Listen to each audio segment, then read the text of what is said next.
The truth? You mean the truth is my punishment? Yes.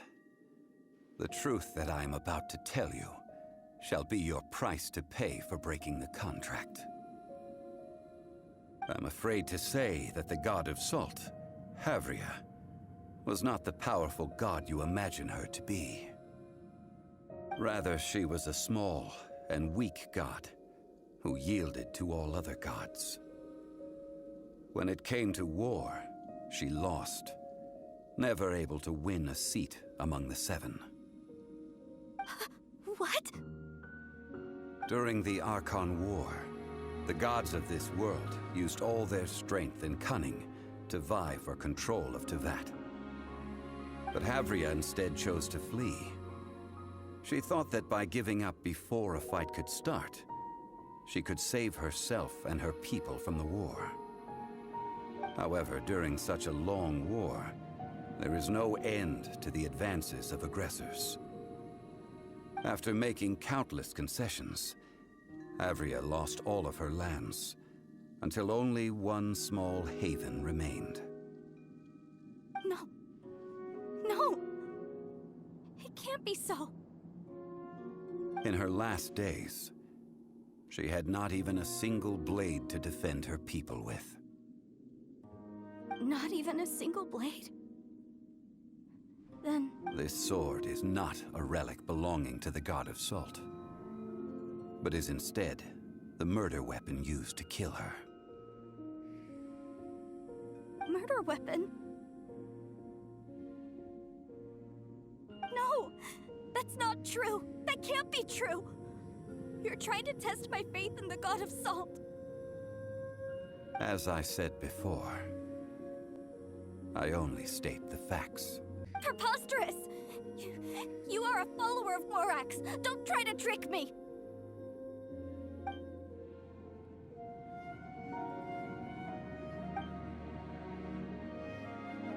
It is a punishment after all. I did not want to tell her such cruel facts, but the contract was broken. Let's follow her deeper into the ruin. There, I fear, we will find something that will leave her no choice but to face the truth.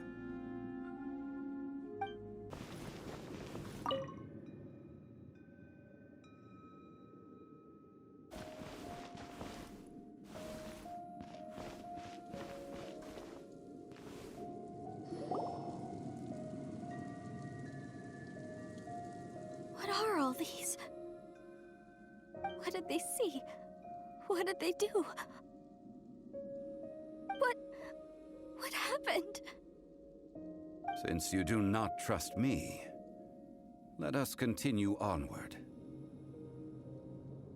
That which lies beyond this door will show you all that happened back then.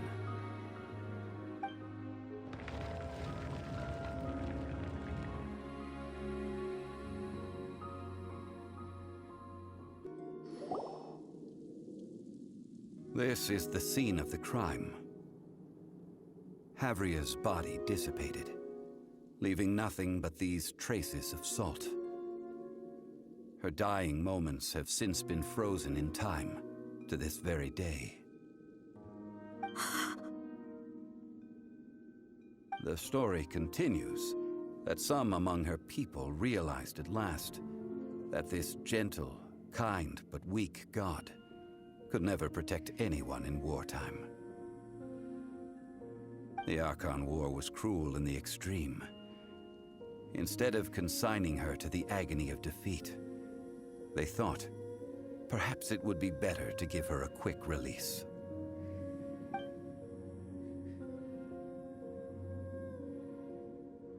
No matter how weak the god, the power that flows forth when they are slain is beyond the strength of mortal coils to bear.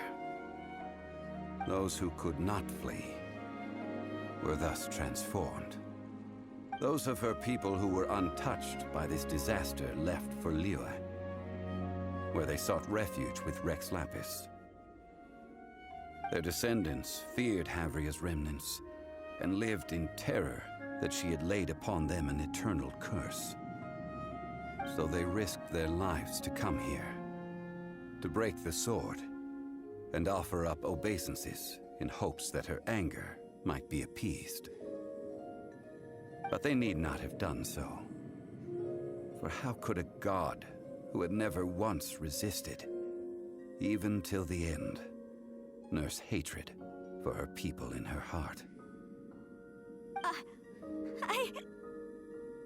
Even if this is so, I can't! This must be a lie. A false history, all of it! Don't you dare try to shake my faith!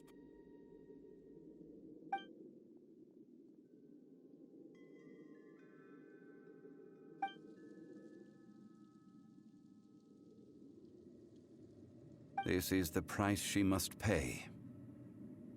Yet I would not call it a bad thing. Judging by how she appeared, I fear that she will struggle for a time. But even if she may not escape that struggle immediately, simply recognizing the truth is good enough for now. Indeed, in ages past, Havria's story served as a warning to me as well. Faith in a god who has already passed will do you no good. So it is for Havria. And so it is for Morax also. All right then. Now, would you like to accompany me in taking a trip to Guyonstone Forest?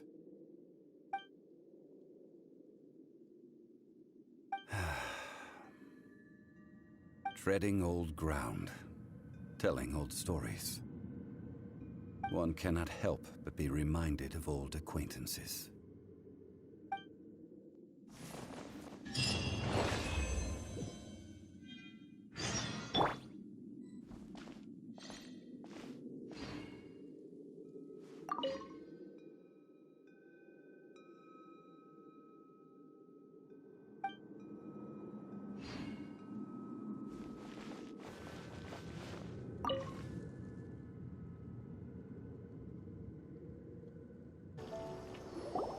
Now, I mentioned before that many gods of old have been sealed beneath the Guyonstone Forest. The Adepti have presently handed Liyue over to mortals, and Havria's time was even further in the past.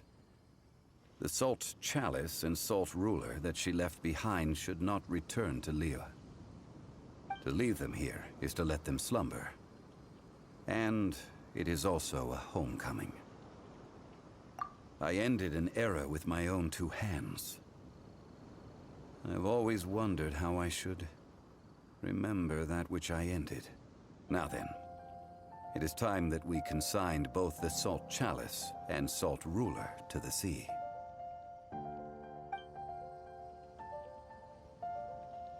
As I said before, this is the place to which the remnants of many bygone gods are consigned.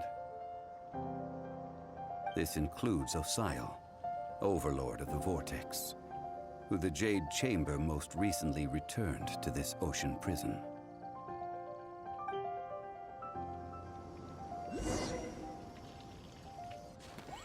Thousands of years ago, the Adepti and I fought against the turmoil that plagued every corner of this land. Guyonstone Forest, where I sealed many gods with my spears. After so long, naught but folktales remain. Osial, you and I were foes. But our ancient grudge is but a bygone memory now.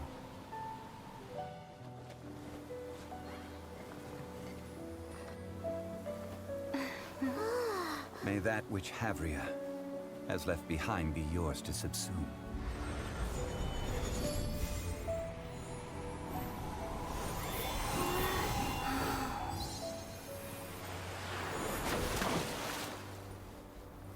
And thus another spark of divinity departs from Liyue. My legacy shall now be left to those who come after to debate.